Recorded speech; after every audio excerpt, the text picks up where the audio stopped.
اليوم 15 فبراير 2023 بعد انقضاء مهلة 48 ساعة التي أعطيناها للسوهبي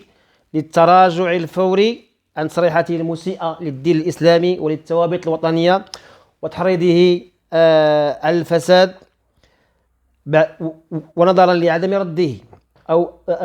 اعتذاره أو تراجعه، فقد قمنا صباح هذا اليوم كطلبة مرصبين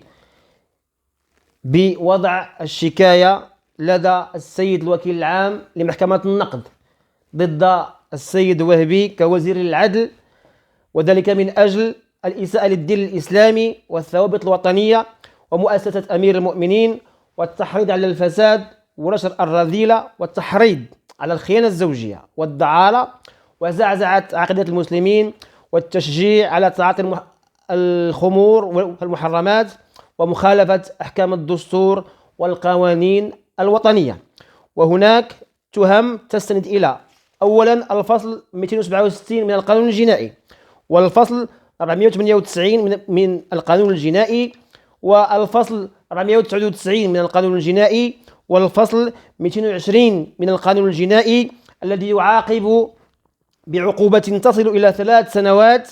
لكل من يزعزع عقيدة المسلمين بهذا البلد. وهنا سوف أتلو عليكم فقرة واحدة يعني فيها ملخص لهذه الشكاية. أقول: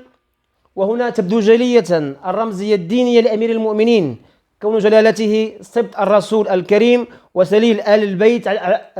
عليهم السلام، ولذلك فالمملكة المغربية تعتبر تاريخيا وعمليا دولة دينية خالصة صرفة محضة، لأن أساس قيامها واستمراريتها واستقرارها يقوم على مدى احترام وحماية وسيادة ورفعة التعاليم والتشريعات الدين الإسلامية، كما ينص على ذلك الفصل الأول من الدستور،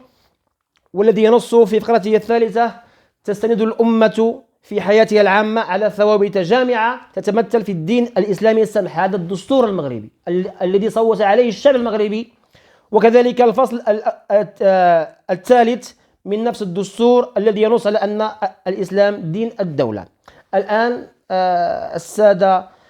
المشاهدين، أيها جموع المواطنين، الشكاية موضوعة وهي مصادق عليها من النيابة العامة المختصة بمحكمة النقد، وتم قبول الشكاية، ونتمنى أن تأخذ هذه الشكاية طريقها الصحيح، لأنها تستجمع كل العناصر التي تدين السوهبي وتدين تصرفاته المسيئة للدين الإسلامي وازدرائه للدين الإسلامي. والسلام عليكم ورحمة الله تعالى وبركاته.